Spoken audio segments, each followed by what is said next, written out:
¿De qué, doc? Disculpe. Sobre la disfagia. Ya, esta es la dificultad de deglución. Ajá. Va a producirse por un síndrome esofágico. Ya. Ya, la disfagia puede ser funcional, por ejemplo, en trastornos psicológicos o psiquiátricos.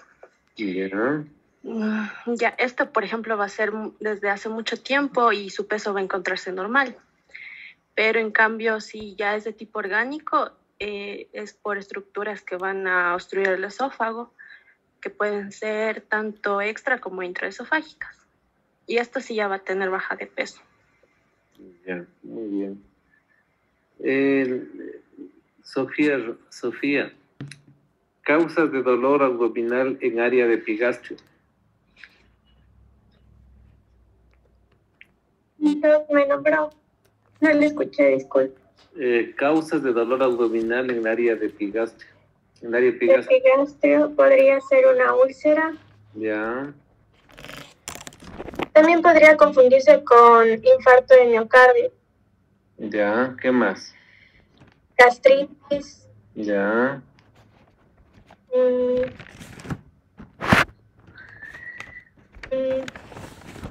Pancreatitis.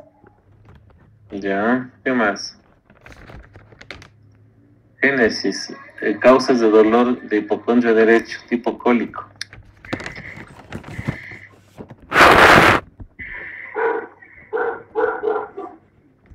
Ya, Doc, sí me escuchaba. Sí, sí, me escuchamos. A ver, en el hipocondrio derecho íbamos a encontrar problemas íbamos a encontrar hepatopatías, principalmente también se podían relacionar con problemas podría también relacionarse con patologías del páncreas, de los conductos biliares, de la vesícula, y vamos a tener lo que se destacaba era el cólico biliar, también hablamos de la colecistitis, de la colelitiasis, esos eran los principales. Y también podíamos hablar de trastornos, de patologías en el riñón derecho, porque también afectaban a esa altura. Y también al ángulo del colon, que se encontraba también a la altura del hipocondrio derecho. Eso es. Era que le dije solo dolor tipo cólico nomás. Perdón. Isabel, causas de dolor en voz ilíaca izquierda, tipo cólico. Bueno, ahí hablaba de que el lado izquierdo se puede confundir con lo que se denomina apendicitis blanca, que, o sea, no es una apendicitis porque en ese lado no está el apéndice, sino que se confundía con una enfermedad que afectaba a los ganglios. Nada más, solo eso nomás. Bueno, de la fosa ilíaca izquierda también puede haber afectación a nivel de, bueno, en la mujer lo que es ¿cómo se llama? El aparato genital, entonces puede haber también irradiación por parte de problemas uterinos o problemas en los anexos. No uterino, porque el uterino, ¿dónde está? Yo sé. ¿El útero en dónde está? ¿En qué área topográfica? En la pelvis, doctor. Entonces podría irradiar al hipogastrio. Claro que está en la pelvis, pero ¿en qué área topográfica? ¿Dónde localiza usted la área topográfica? Hipocondrio, mesogacho, epigastrio. En el hipogastrio, madre. Hipogastrio. Ana Castro, el dolor cólico en fosa ilíaca izquierda. Derecho, perdón. Ya, en fosa ilíaca derecha, doc. Bueno, usted nos mencionaba que ahí están algunos elementos anatómicos como es el ciego y el lineón terminal, entonces alguna afección en esa zona podría provocarnos algo tipo cólico. En fosa ilíaca derecha también nos mencionaba que puede haber afección de ganglio.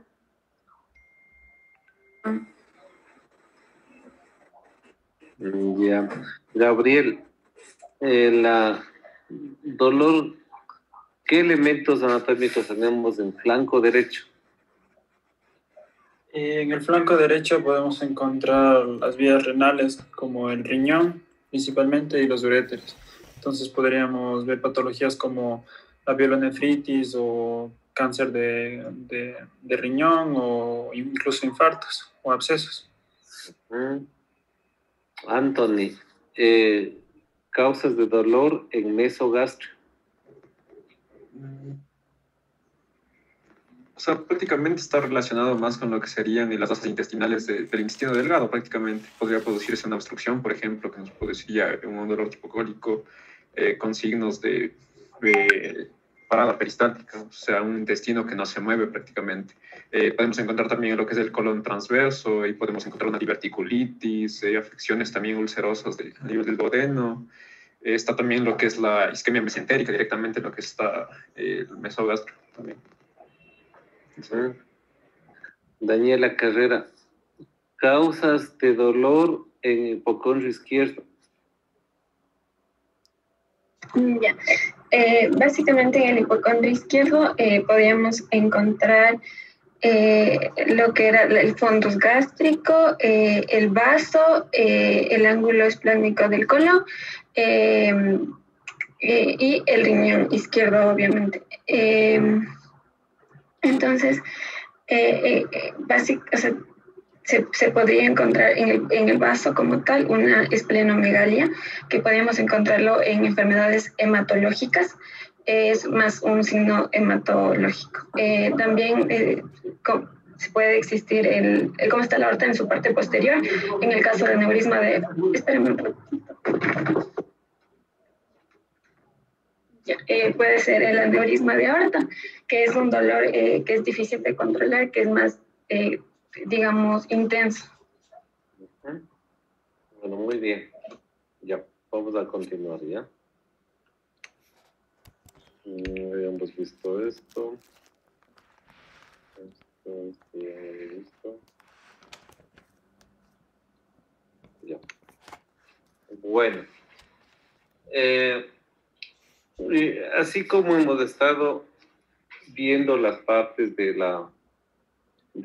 esta patología, es muy importante que nosotros tomemos en cuenta las diferentes características topográficas del abdomen, porque esto nos va a dar, como ya creo que está claro, nos va a dar el sitio topográfico y las diferentes estructuras anatómicas que vamos a encontrar, y de acuerdo a eso vamos a tener los diferentes tipos de dolor y también las patologías que vamos a encontrar.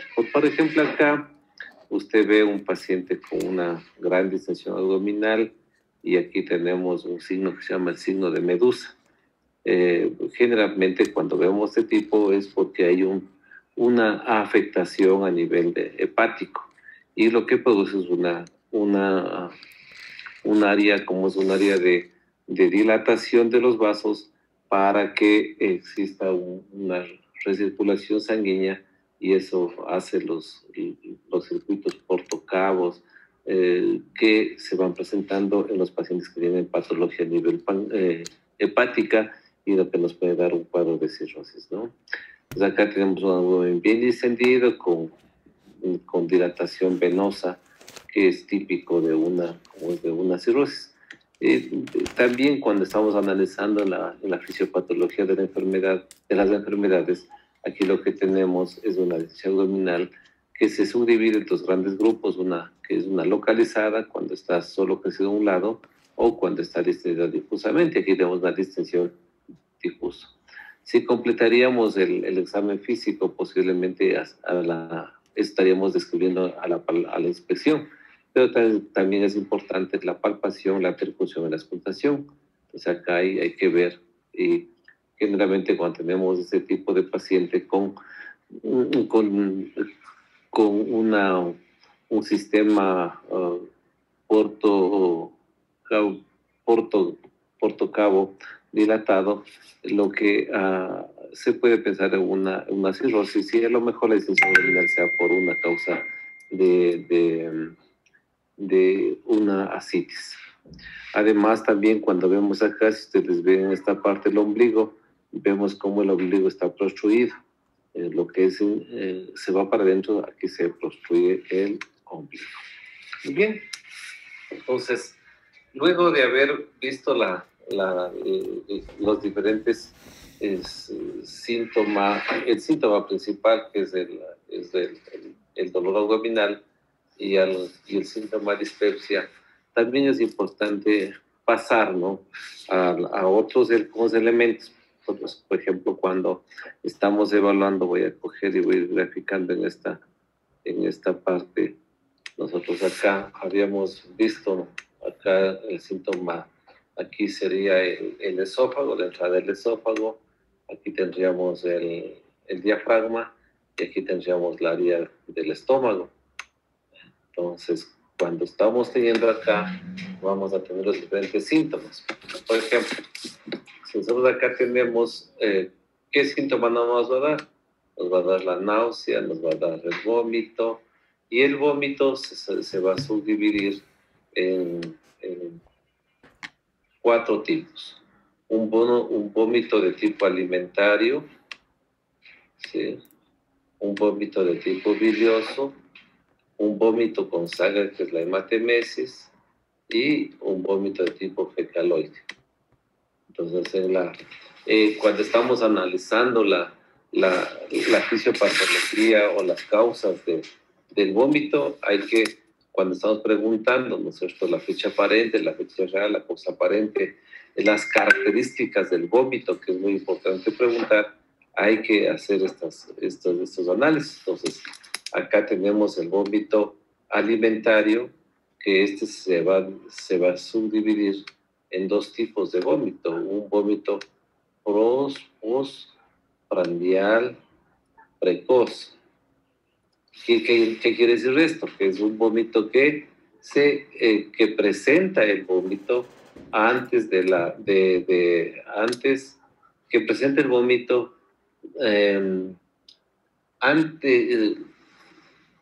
como máximo las 4 horas. Porque recuerden, si ustedes van a la fisiología, el estómago se vacía en 4 horas. Entonces, todos los vómitos que están antes de las 4 horas se llama vómito postprandial precoz. Y cuando se vacían después de las 4 horas, se llama en los vómitos postprandial tardíos. Cuando tenemos este vómito de tipo alimentario, quiere decir que alguna causa está iniciando el arco reflejo del vómito.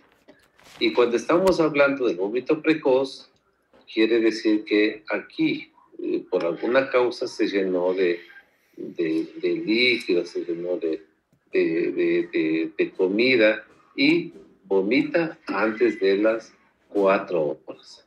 Y cuando estamos hablando de vómito tardío es cuando el paciente indica que vomitó comida de ayer o que comió unas 6 horas, 8 horas, ¿no? Pero el límite para hablar de vómito postprandial precoz y tardío es el número de horas. También hay otro tipo de vómito que es el vómito bilioso.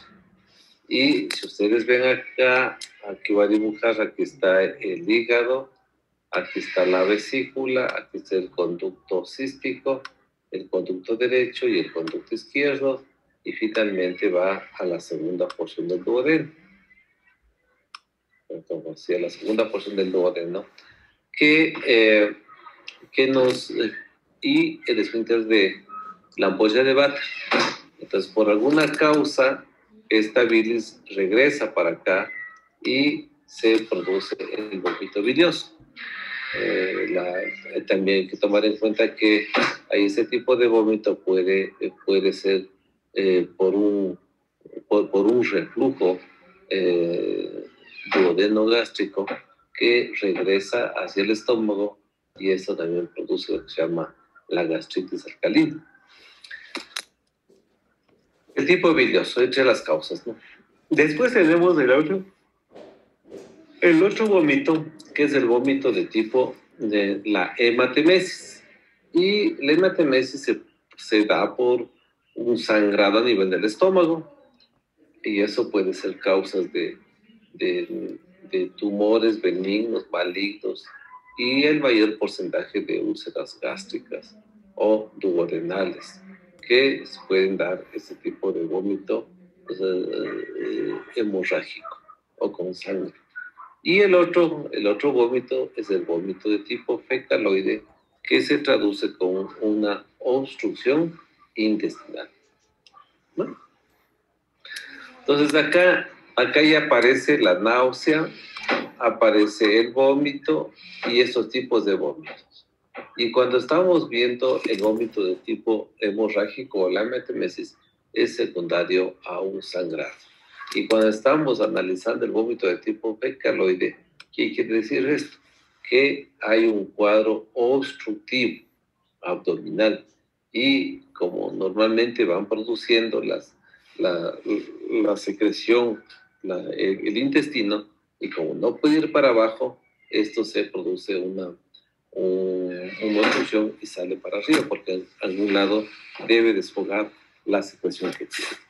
El vómito fecaloide es sinónimo también de cuadro obstructivo, así como el vómito bilioso, que es un sinónimo de un reflujo gastrobiliar o biliogástrico. Ese es así también como la hematemesis es una causa de sangrado, y el alimentario también algún proceso a nivel de estómago. Bien, entonces con esto ya vamos viendo que aquí no solo hay dolor, sino también hay la náusea y el vómito y los diferentes tipos de vómitos. Aquí también tenemos que tomar en cuenta lo que es la melena. La melena, que no es más que el sangrado o la cola de la hematemesis, y se traduce por un síndrome de sangrado digestivo alto. Cuando pasamos al otro órgano y otros síntomas que debemos encontrar, es la ictericia. Entonces, esta ictericia, como ya lo hemos venido nombrando, es prehepática, hepática y poshepática. Entonces, la mayor frecuencia es la ictericia poshepática, secundaria a un cuadro obstructivo gastrointestinal. Entonces, es muy importante tomar en cuenta esa situación. Además de la ictericia, cuando hay ictericia, usted puede acompañarse de dos cosas. Uno, que es la coluria, que es la orina de color café por la hiperfunción de bilis, y la otra cosa, que es la acolia, se acompaña. La acolia, que no es más que las heces blancas. Entonces, cuando si vamos graficando este diagrama que estoy realizando, usted va a tener síntomas propios del estómago como síntomas propios del hígado y síntomas asociados a la patología que se ha presentado. Después, cuando ya vamos bajando por otro, a ver, regresamos para que se borre. Ya, entonces acá vamos acá. Exacto. Cuando vamos bajando la parte, como es la parte abdominal, la siguiente parte es la primera porción del duodeno, la segunda porción, la vía biliar y la cabeza del páncreas. Entonces acá, si queremos hacer así, vamos a tener la cabeza del páncreas. Entonces acá, ¿cuál es la sintomatología principal? El mayor porcentaje de patologías está en la cabeza, el cuerpo y la cola. Cuando tenemos, por ejemplo, cuando hay alguna patología que afecte la cabeza, inmediatamente produce una ictericia de tipo obstructivo. Pero cuando tenemos, como es acá, tanto en cuerpo y cola, aquí generalmente se va con la diabetes y con tumores de pulmón. Entonces, uno tiene que ir viendo los diferentes como órganos y cómo irse enfrentando. Pero un síntoma común, como lo dijo su compañero, que es el dolor tipo continuo en cinturón del páncreas. Después de esto, usted viene, acá sería el ángulo de Treitz, y después viene todo lo que es el intestino delgado. ¿Sí? El intestino delgado que va a terminar uniéndose a través de la válvula ileocecal y se va a terminar uniéndose con el ciego. Y al final va a terminar como esto comunicándose y por ahí entrará todo el contenido gástrico. Entonces, acá, ¿cuál es el síntoma que presenta la patología, como es la patología del mesogastro principalmente? Es el dolor, la dispepsia y posteriormente, después del dolor, la dispepsia, también va a aparecer la diarrea. Entonces, estos son los síntomas a nivel del mesogástrico, como un acróstico, ¿no? De dolor, diarrea, que está presentando ese tipo de pacientes y que produce. Si la diarrea, por ejemplo, la diarrea es un cuadro de tipo crónico, lo que vamos a tener un síndrome de mal absorción. ¿Sí? Porque para hacer un cuadro de tipo anémico debe tener largo tiempo en esta patología que produce. Acá también no es raro, no se olviden de la enfermedad isquémica, de la isquemia mesentérica, se llama. La isquemia mesentérica. Y la isquemia mesentérica es un dolor tipo como igualito que una angina de pecho. O sea, recuerden ustedes que la angina de pecho se desencadenaba, el dolor se desencadenaba por un problema de vasoconstricción.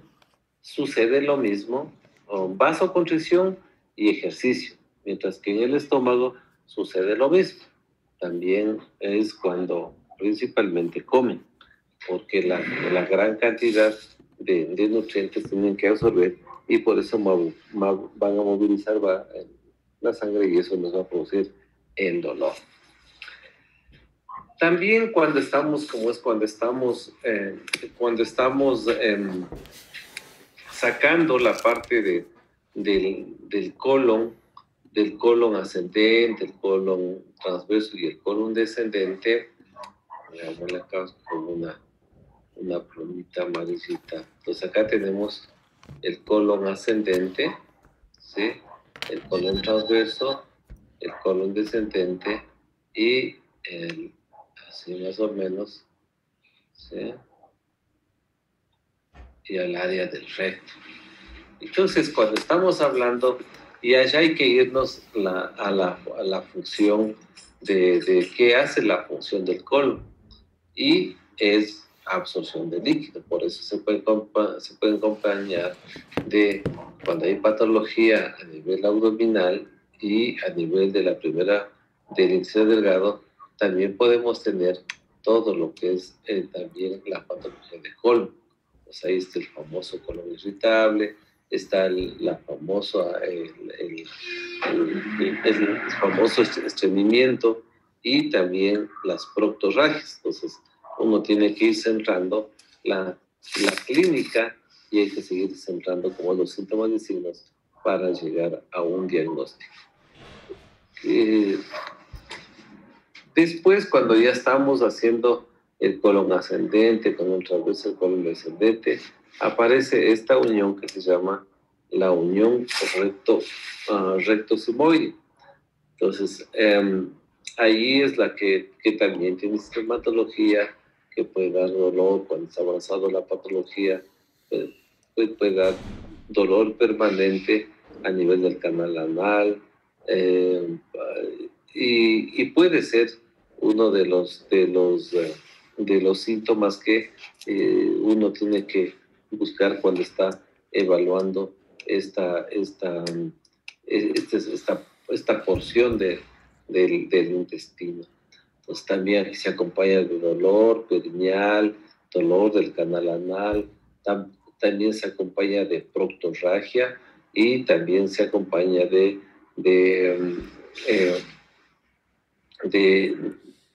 proctorragia, y también cuando hay patología a nivel anorrectal se va a acompañar también de prurito. Cuando estamos hablando de esta patología, vamos a tener diferentes síndromes. Ya habíamos visto uno de los síndromes, que era el síndrome esofágico, ¿cierto? Y el síndrome esofágico se dividía en dos grandes grupos, uno de causa orgánica y otro de causa de tipo funcional. Cuando estamos ingresando al estómago, ¿sí?, lastimosamente, aquí ya hay una diferente sintomatología. Entonces aquí, ¿cuáles son los síndromes que tenemos? El más frecuente es la enfermedad ácido péptica. Esa es la primera patología que puede producir estos síndromes, que es la enfermedad ácido péptica. Y en la enfermedad ácido péptica están las gastritis, las duodenitis, las que producen esta patología. Después está el síndrome de sangrado digestivo alto. ¿Qué es esto? Que por alguna causa, a partir del ángulo de 3 para arriba, se conoce como sangrado digestivo alto. Y la clínica es dependiendo de la cantidad de sangre que pierda, si hay o no hay trastorno vasomotor, y se puede encontrar síndrome de sangrado digestivo alto. Bien, también puede ser este síndrome de sangrado digestivo alto, puede ser por patologías como es por úlceras, por angiodisplasias o por el mismo tumor, el cáncer gástrico.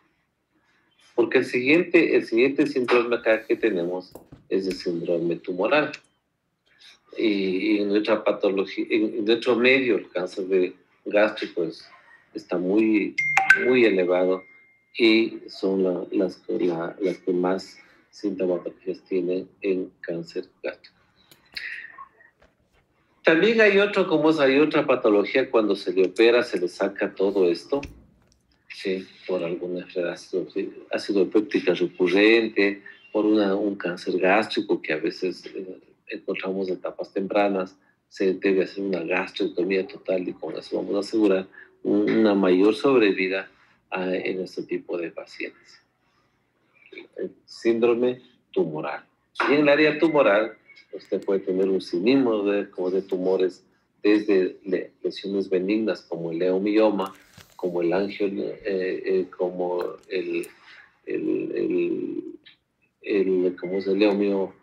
leomioma gástrico, o también podemos tener los linfomas, los sarcomas, los leomiosarcomas gástricos.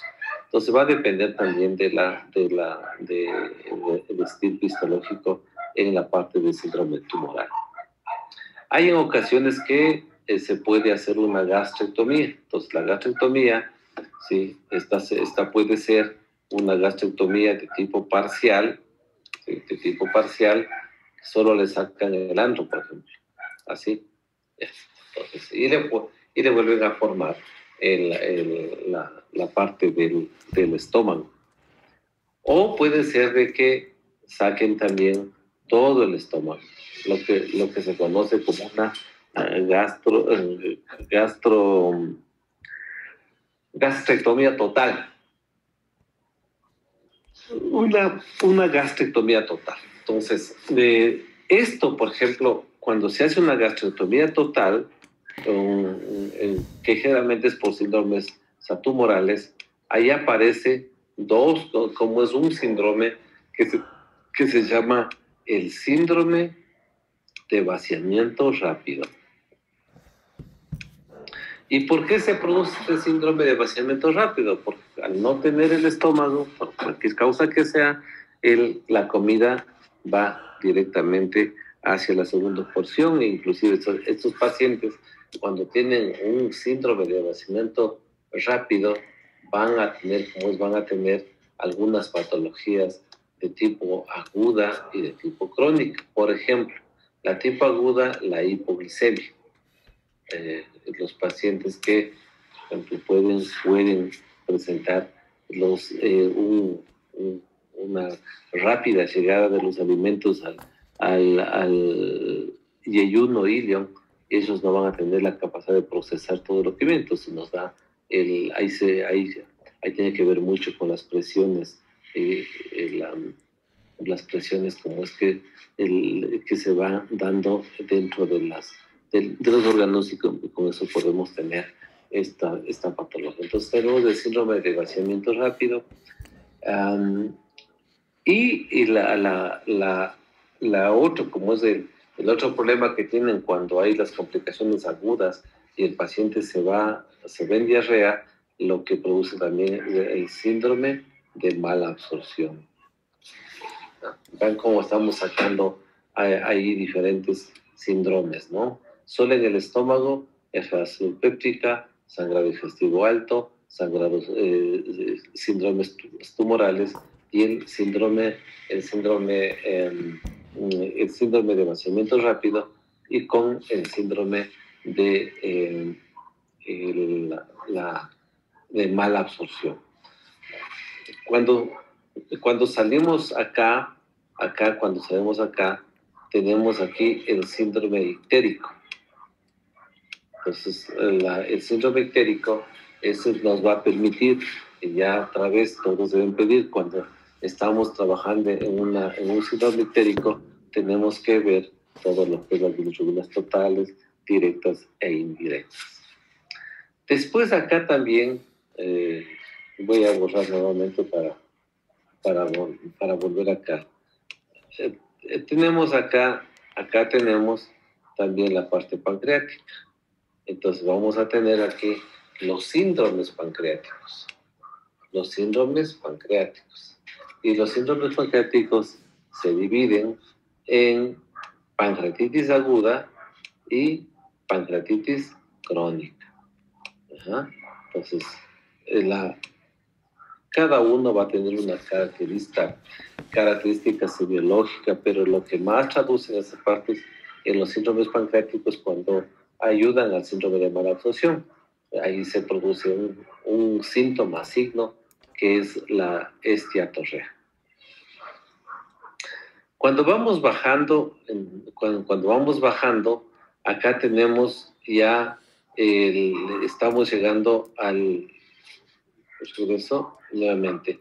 Estamos llegando, como es acá, ya estamos llegando a la porción del intestino delgado. Y el intestino delgado también, como es un órgano hueco, vamos a tener el dolor abdominal. Pero ustedes saben que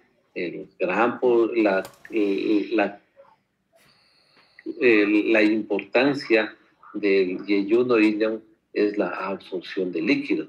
Y al momento que no tenemos esa buena calidad de absorción, estos pacientes van a ir a diarrea. Tomen en cuenta también que estos pacientes con la diarrea puede ser aguda, puede ser crónica, y la diarrea de tipo crónica es la que produce un síndrome de mala absorción. Entonces, ya tenemos dos síndromes que pueden tener, como es que pueden tener un problema a nivel nutricional. Uno que es el síndrome de vaciamiento rápido, y el otro que es el síndrome de intestino corto, que es otro síndrome. ¿Qué es esto? Que le saco todo este pedazo acá, y claro, pues ya no tenemos el espacio como para que ya tenemos la superficie para la absorción. Y cuando se estudia estos dos síndromes, acá tenemos el síndrome de mala absorción. Entonces, vean cómo estamos yéndonos correlacionando con la patología. Entonces, después de esto tenemos aquí el colon transverso, ¿sí? Conocemos de que una de las funciones del colon transverso es la absorción del líquido y tiene que verse con la constipación y tiene que verse con el estreñimiento. Entonces ahí tenemos que ir analizando, e inclusive la tercera edad el estreñimiento es un síndrome del paciente de la tercera edad, porque esto también les desorienta todo cuando no se hace la deposición adecuadamente.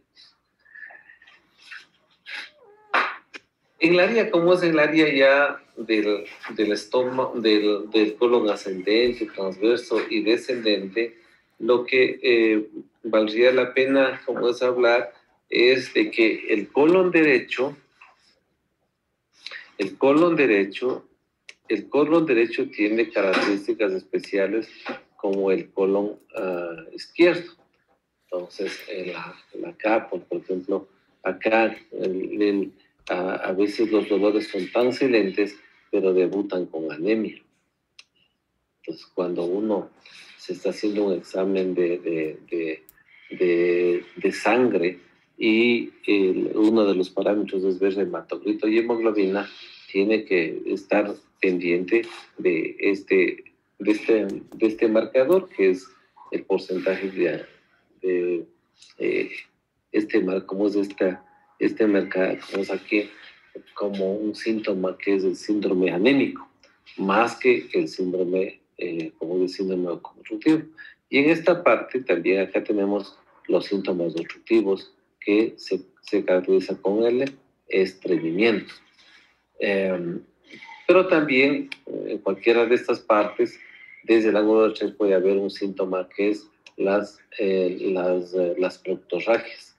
Y mientras más cercano como es al canal, como es el canal anal, más como es vamos a tener la sangre roja rutilante.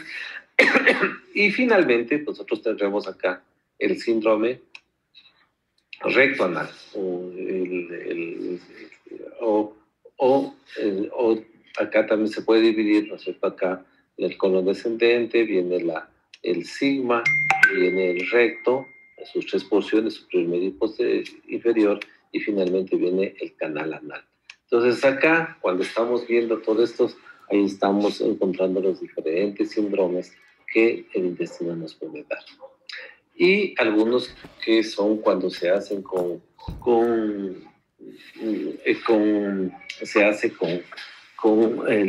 la parte de quirúrgica, hacen los síndromes de vaciamiento rápido o pueden hacer los síndromes de intestino corto. Estos son posterior a una resección amplia del intestino.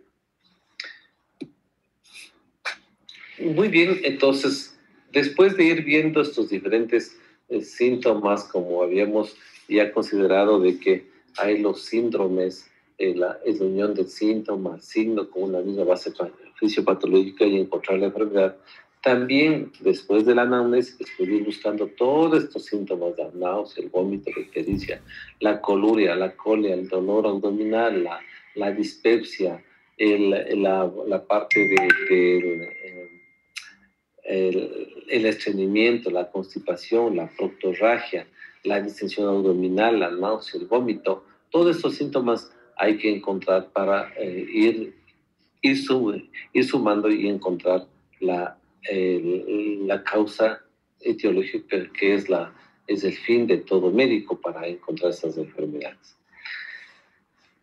Después de la anamnesis también viene lo que es la inspección. Entonces acá ya tenemos igual, tanto como el corazón como el tórax, tenemos las mismas características, tenemos los mismos parámetros de evaluación, la inspección, la palpación, la percusión y la auscultación. Entonces aquí nos están como indicando que en la inspección lo que se ve es la distensión del abdominal y el signo de cabeza de medusa, que es secundario o es un signo patognomónico de una hipertensión portal.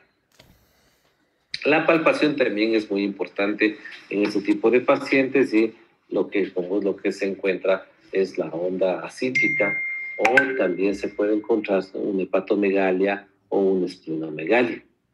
Y la percusión va a depender, como es decir, si está normal, posiblemente va a haber una sonoridad, no va a haber una matidez, sino va a haber como es más timpánico que mate en la parte abdominal, porque tenemos aire. Pero cuando hay obstrucciones, cuando hay masas, uno puede encontrar la matidez, o cuando hay crecimiento del hígado, del vaso, o inclusive tumores gigantes de estómago, de riñón, son los que nos van a dar también, acompañar a la semiología gástrica. También podemos ver cómo es cuando uno puede pedir la percusión del abdomen, y ahí podemos encontrar primero la matidez, porque la matidez se traduce por un contenido sólido, y ahí podemos encontrar el líquido. E inclusive si nosotros vemos a este paciente, clínicamente lo que primero debemos pensar es de una cirrosis hepática. ¿Por qué? Porque hay un signo característico. ¿Cuál? El síndrome de cabeza de medusa, que se llama, o más fácilmente, para no utilizar epónimos, en la circulación colateral.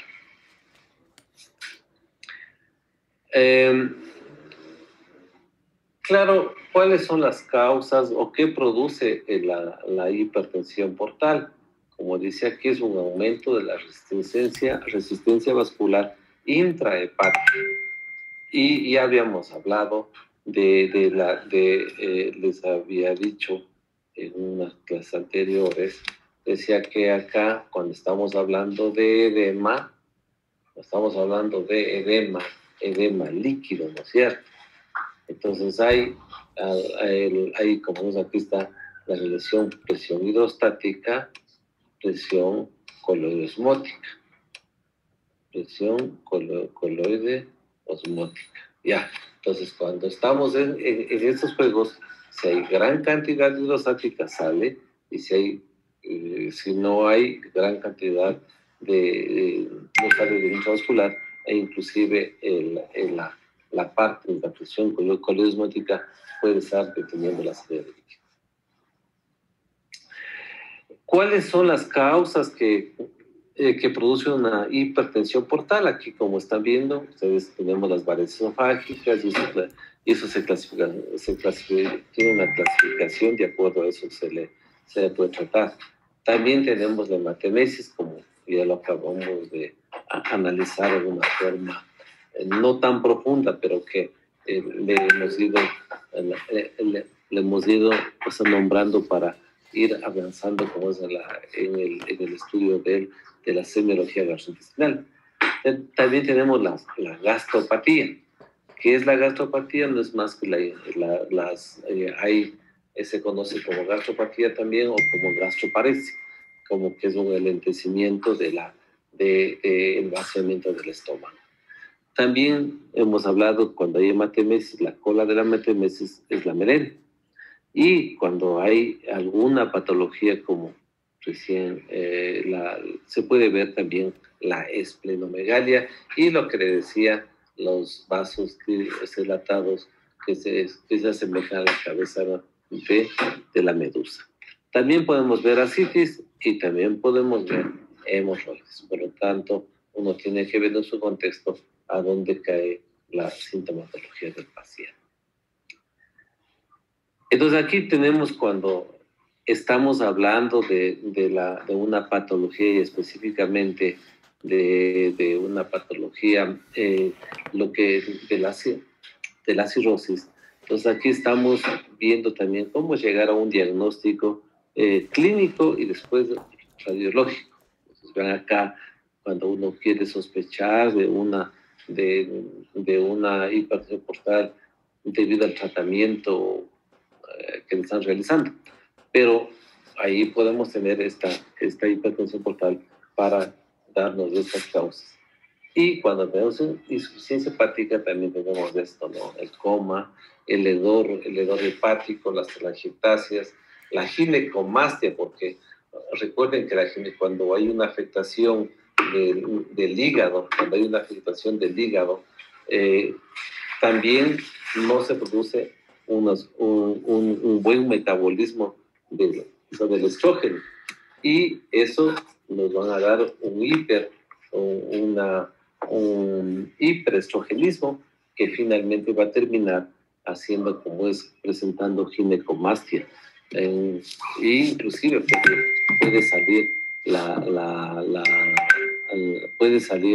el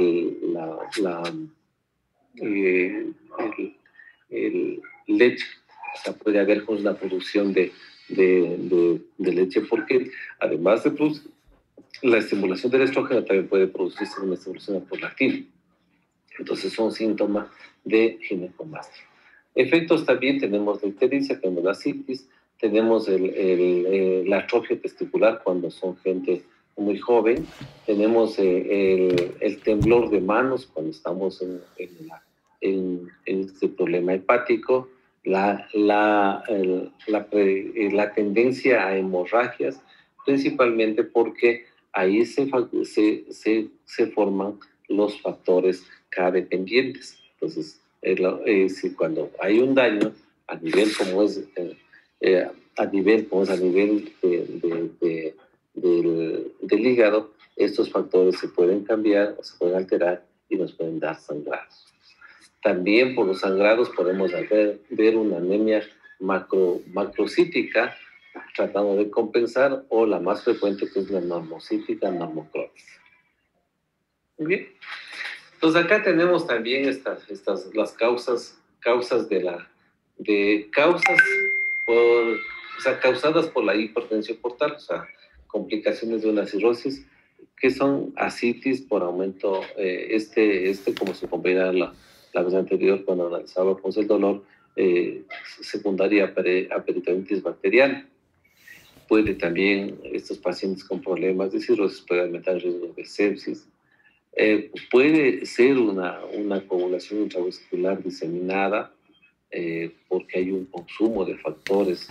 La coagulación diseminada tiene que ver por la prolongación de tiempos, y también por el problema de las plaquetas.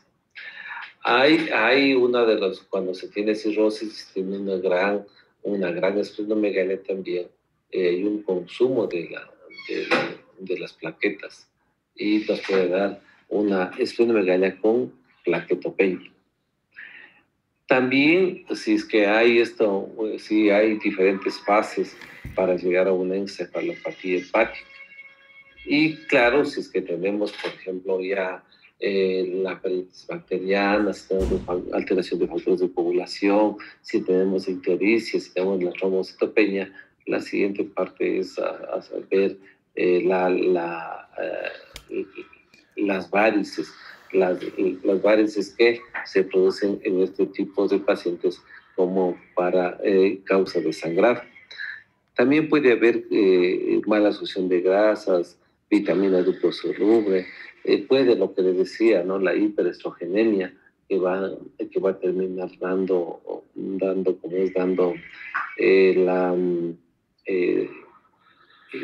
la ginecomastia e inclusive con producción de leche. También tenemos las hiperglucemias, que también puede ser secundario a todas esas complicaciones que el paciente con cirrosis está teniendo. Otro de los problemas que tenemos que es causada por pérdida de los hepatocitos. Ustedes saben que cuando tenemos, ¿cómo queremos valorar la integridad del hígado? Es exclusivamente a través de las transaminasas TGOTGP, y gamma GT, que nos quiere decir de cómo está funcionando nuestro hepatocito. Si estamos elevados, ya tenemos una formación deficiente. si están muy bajos, tampoco es tan bueno. Entonces, aquí lo que hay que ver, causada por la pérdida de los hepatocitos, nos puede dar hipoglicemias, nos puede dar coagulopatía por déficit de factores de la coagulación en 2, 7, 9 y 10, que son los factores K dependientes. También puede haber una alteración de las proteínas y nos va a dar una hipoproteinemia. Y la hipoproteinemia nos va a llevar a un edema que va a empeorar el cuadro. Además, también cuando la enfermedad es avanzada, ¿sí? Cuando la enfermedad como es avanzada, también nos puede dar el coma hepático. En estos pacientes con síndromes, poco a poco, como uno va entendiendo la gravedad del problema a nivel hepático, que se ha ido incrementando diferentes patologías. Por ejemplo, acá ustedes pueden ver en otras complicaciones que dice, hay el síndrome hepatorrenal. ¿Qué quiere decir esto? Que el paciente tiene alguna patología a nivel del hígado y como se daña el hígado, incrementa las bilirrubinas o los elementos que le enviaron, y eso produce como es un daño, una vasoconstricción de los vasos renales, y finalmente produce una hipoperfusión. Y esa hiperperfusión lo que va a producir un cuadro de daño a nivel del hígado y también un daño a nivel renal. También otras complicaciones de la cirrosis, es la parte de mi especialidad, es el manejo del carcinoma hepatocelular, y otras complicaciones que tenemos también, el síndrome hepatopulmonar, cuando ya no es solo abajo hepatorenal, sino también hepatopulmonar, en donde están evaluando en su contexto todas las causas de la cirrosis. Factores que precipitan cirrosis, factores que precipitan aumento de la carga de nitrógeno. Háganse cuenta que el intestino a través de su metabolismo al final termina produciendo amonio, y este incremento de amonio poco a poco al paciente le va durmiendo y le entra al área de coma. Bueno, ahí los médicos decidirán qué es, o sea, por qué se produce, pero así a grosso modo es por sangrados gastrointestinales. Hay un problema que afecta a la encefalopatía hepática, o también por una dieta hiperproteica, porque recordarán ustedes que la proteína se metaboliza a nivel de hígado. Entonces, ahí pueden tener también trastornos de alcalosis, de hipoxia, o todos los tratamientos de un desequilibrio hidroelectrolítico. Y de estos, uno de los cuando más se utiliza, como es en estos pacientes con encefalopatía hepáticas, es el uso de los diuréticos. Y los diuréticos, al final, hay en algunos que sí pueden ayudar, pero en otros que no pueden ayudar. También puede, como es, agravar esta enfermedad, los fármacos,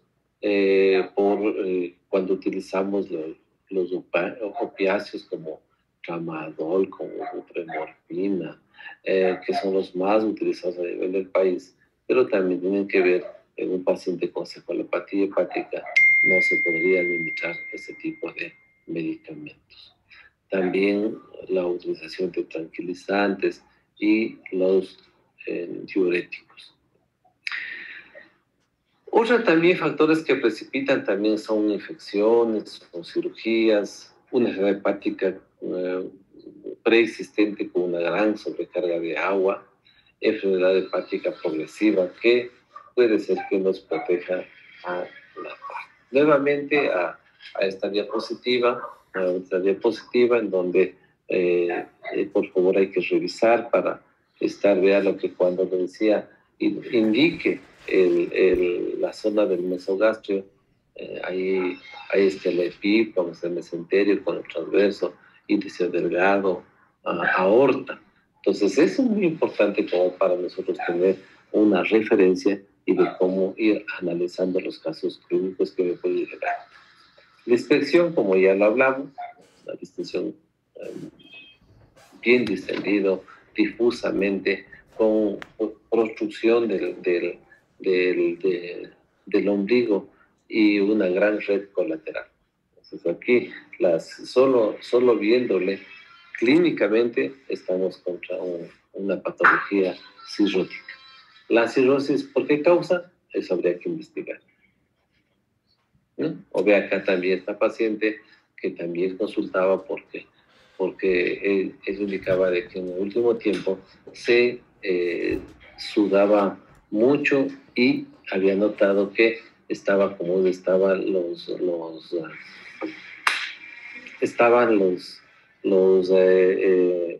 distendido el abdomen.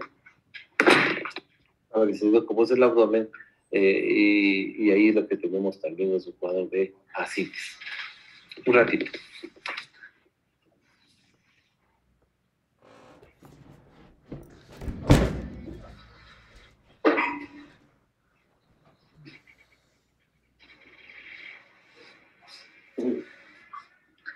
Muy bien. Pues acá tenemos una vista lateral de un paciente con distensión abdominal que también difusa, y eso también era un cuadro de ascitis. Entonces, cuando estamos hablando de abdómenes globosos también, que es otro signo que nosotros debemos investigar en la inspección del abdomen, acá tenemos el embarazo como una causa de una normalidad, pero también ya tenemos el meteorismo, la obesidad, la ascitis, grandes fibromas, o sea, tumores benignos, globo vesical, en los síndromes de compresión medular. Hay una retención de orina, como es aguda, y eso puede producir un globo vesical, así también como quistes ováricos gigantes.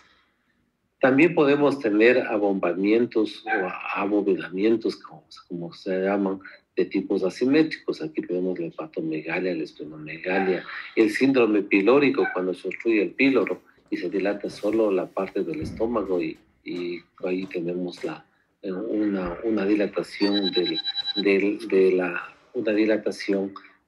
parte del estómago, y secundaria a un problema de tipo neoplásico, una úlcera, una estenosis pilórica, cualquiera que esté obstruyendo la salida de la alimentación. También tenemos la obstrucción intestinal, ahí tenemos el bulbo de sigma. El gran porcentaje de pacientes cuadros obstructivos crónicos abdominales también se ve en bulbos de sigma. Y las hernias pueden ser umbilicales, inguinales, epigástricas. También tenemos lo contrario, que puede ser un abdomen excavado, pacientes con desnutrición. O pacientes que también pueden tener abdomen en tabla, como es el caso que vimos la clase anterior, en donde había el Bloomberg positivo, y lo que teníamos era una irritación peritoneal, el abdomen en tabla. También, como es muy importante ver en la inspección, si hay cicatrices, si hay circulación colateral, si hay estrías atópicas, si hay manchas de hemorragia, como el signo de Cullen, que es un signo que se ve en las pancreatitis. La auscultación, antes de la palpación, en la semiología uno se recomienda mejor auscultar primero, porque en el momento que ella la ausculta, indica de que se alteran los ruidos abdominales. Pero a veces yo digo que no, porque cuando ya existe patología, por ejemplo, cuando existe patología,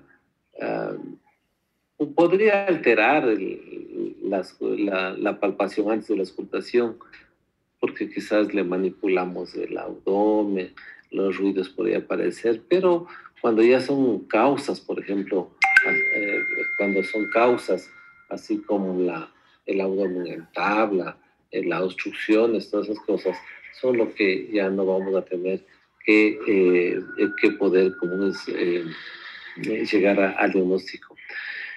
Los ruidos hidroaéreos también hay que escucharle. Entonces, los ruidos hidroaéreos tienen tres patologías: cuando están aumentados, cuando están disminuidos o abolidos, o cuando se presenta a través de soplos. Todos estos podemos nosotros encontrar a nivel del abdomen. Entonces, aumentados están en la primera fase de las obstrucciones o de los procesos infecciosos. Disminuidos o abolidos esto se conoce como ilio paralítico, que ya no... y esto nos va a dar, este ilio paralítico nos va a dar trastornos mecánicos y metabólicos, porque como no camina, se queda completamente en silencio abdominal, dándonos el ilio paralítico, que puede ser secundaria a múltiples causas de tipo abdominal. También tenemos que buscar en la auscultación los aneurismas de la aorta. Y así como una recomendación también muy importante, que nunca se debe palpar tan fuerte la barriguita, porque de pronto usted puede encontrarse con masas vasculares y usted en la palpación los aneurismas, por ejemplo, usted puede encontrar al paciente, el momento que le palpa, le rompe el aneurisma y se muere. Y finalmente, como es ya para ir terminando en esta parte, como es del examen físico del abdomen, hay pocos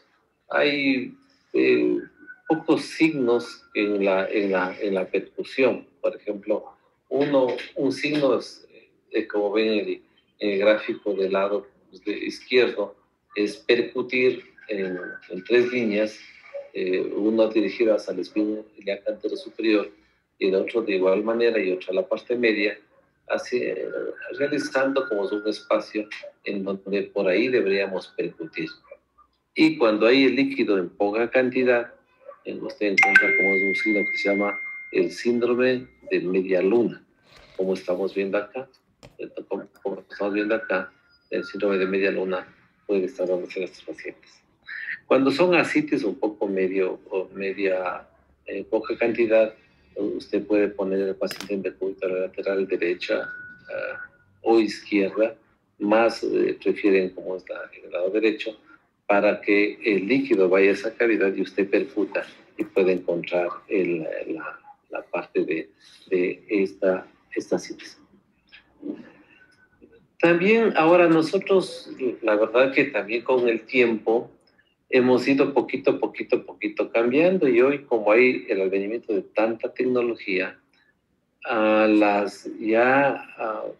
los semiólogos encontraron el signo de media luna, tanto del lado derecho como del lado izquierdo, como que se ha ido perdiendo ya de moda, y ya muy pocos, la verdad que muy poca gente puede hacer buscar estos signos, porque al final termina haciéndole una ecografía abdominal, y la ecografía abdominal ya le va a dar la información. Entonces, pero yo creo que sí es importante que nosotros debemos manejar esta terminología. Hay otra, como es ahí, ya cuando estamos palpando la parte abdominal, aquí por ejemplo estamos con paciente en decúbito dorsal, médico al lado derecho, mantiene presionada la fosa ilíaca derecha y con la otra le aproxima. Generalmente es un signo como para buscar es un signo para buscar si hay líquidos, si hay masas, o lo que nos podamos encontrar en la palpación de este paciente. Acá también tenemos aquí únicamente para vencer la resistencia. Lo que hace la mano izquierda es distraer al paciente para que pueda permitir palpar adecuadamente. Eso se llama la maniobra de Galamos. También tenemos como es la otra maniobra, que es comprimiendo con la palma de la mano el cambio a nivel de estos signos que podemos encontrar, buscar. Este también es bastante como es interesante, porque aquí lo que estamos buscando es cómo vencer la resistencia a la pared abdominal. Lo que aquí estamos viendo es resistencia de pared abdominal. Y claro, lo que vamos a ver es tensión abdominal. Podemos buscar una cosa cuando está obstruida. Hoy yo tengo un paciente con un síndrome de vaciamiento rápido que tiene que se puede dar esta sintomatología y vencer cuando tenemos como estos síndromes de vaciamiento rápido, o podemos tener síndromes pilóricos. Usted puede ver el signo de chapoteo, que es golpear como es la parte del epigástrico, y usted escucha como que hubiera un rebote de la comida que se encuentra a nivel del estómago. Hay que ser muy finos como para buscar todos estos signos, y creo que cada vez vamos perdiendo, como les acabo de decir, por el advenimiento de todos los métodos radiológicos de diagnóstico que tienen mucha alta sensibilidad y especificidad. Acá también, bueno, aquí estamos viendo el chapoteo gástrico, no es más que es perpendicularmente la mano derecha, la mano izquierda, y lo que comprime es el epigastrio, y siente cómo regresa la comida o el contenido gástrico, y eso se llama el chapoteo gástrico. Acá también, otra de las cosas que en el examen físico de abdomen tenemos que ver los puntos dolorosos. Y vean, acá tenemos trazado, ¿no? Como es aquí en la parte, si ustedes ven esta parte,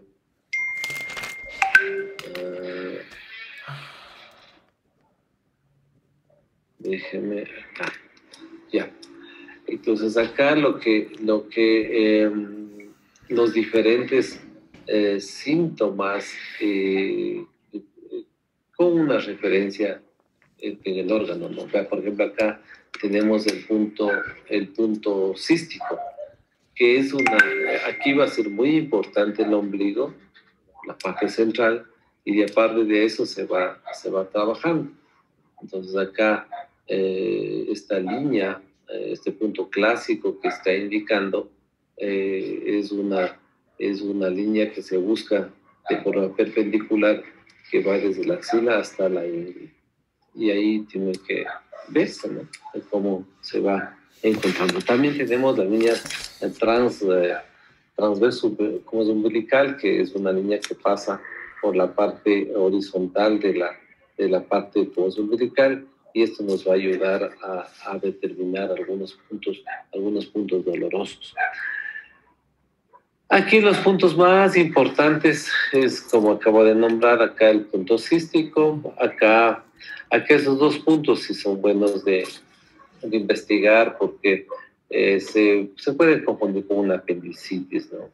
Y también acá los puntos ureterales superior, también podríamos llegar para ver el punto doloroso, así como también el punto de la diverticulitis izquierda, lo que le decía, ¿no?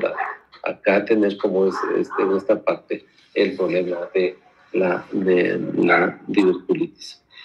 Y también los puntos ureterales, acá estamos viendo el punto ureteral superior y el punto ureteral medio, y nos falta como es el inferior, que se encuentra a nivel de la salida del trígono a la parte, como es a la parte de la desembocadura de los dos ureteres en el piso de la vejiga. También esta también es una maniobra bien interesante para los abdómenes bien globosos, que necesitamos hacer un poco de presión para poder palpar. galamos, clenar. Y esto, como es también es otro signo que cuando a veces uno está con dolor en la ilíaca derecha y ha descartado una apendicitis, la otra patología que puede ser es una tiflitis, es una inflamación del ciego. Entonces se puede buscar también con los dos pulpejos, con las dos manos, introducir en la ilíaca derecha. Entonces acá podemos ver en el examen físico, y aquí creo que tengo la ilíaca derecha para ver los signos de, como es de apendicitis, va el McBurney, el signo de Bloomberg, que significa irritación peritoneal, podemos encontrar el plastón apendicular, o el signo de Musi, que es un abdomen en tabla con un peritonismo generalizado. También tenemos el síndrome de colon irritable, que se puede ver el sigmoidis palpable, borborismos, sigmoiditis, diverticulitis. Puede haber masas tumorales, bola fecal o fecalomas, o también podemos encontrar también aneurismas a nivel de la aorta. Sí. Y aquí una de las cosas que ya para ir terminando es palpar el hígado, y sí sería bueno dejar como es aquí como una tarea para el día jueves, que vamos a ver cuáles son las maniobras para palpar hígado.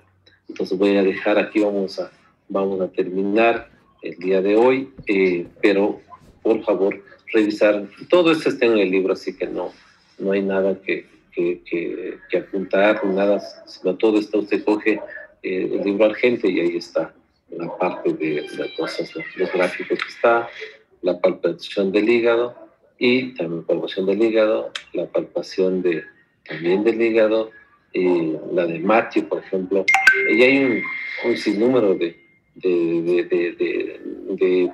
maniobras, y como siempre yo les he dicho a mis estudiantes, no hay que aprenderse todos, con que se aprenda uno, más que suficiente, pero bien. Y también hay la maniobra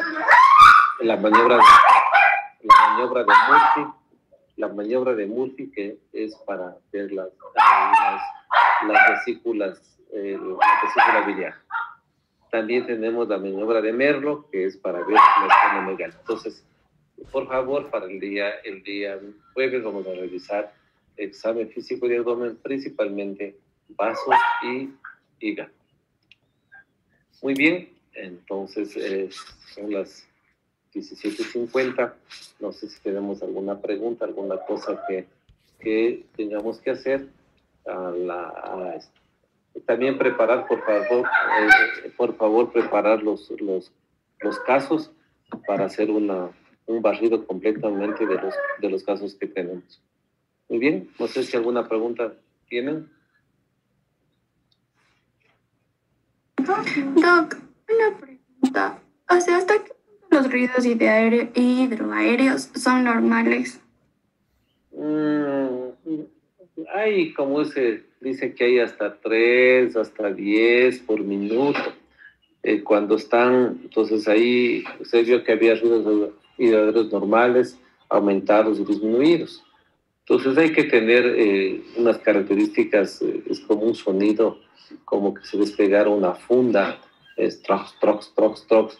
Si están aumentados son procesos inflamatorios, infecciosos; si están disminuidos son procesos también de una peritonitis. Entonces hay que evaluar, como es muy difícil de explicar, porque esto es más en el sentido del examen físico, y eso hay que palpar y hay que escuchar. Usted póngase los audífonos del estetoscopio y póngase a nivel de la parte abdominal y quédese calladito un momento y escuche, y lo que usted escuche son sonidos, es la parte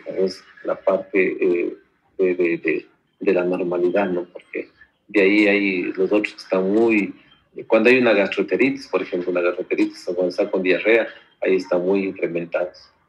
O cuando hay síndromes obstructivos, que también están aumentados, o cuando hay peritonitis, que están disminuidos completamente.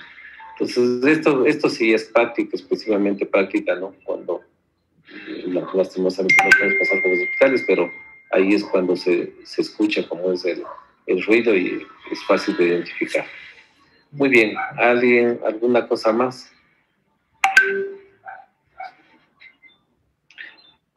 Si no existe nada, entonces nos podemos despedirnos. Nos estamos viendo el día jueves. Por favor, a seguir preparando cómo es la parte, como es la parte de los casos para hacer un barrito completo. Muy bien, que tengan una buena tarde. Hasta luego. Chao, chao.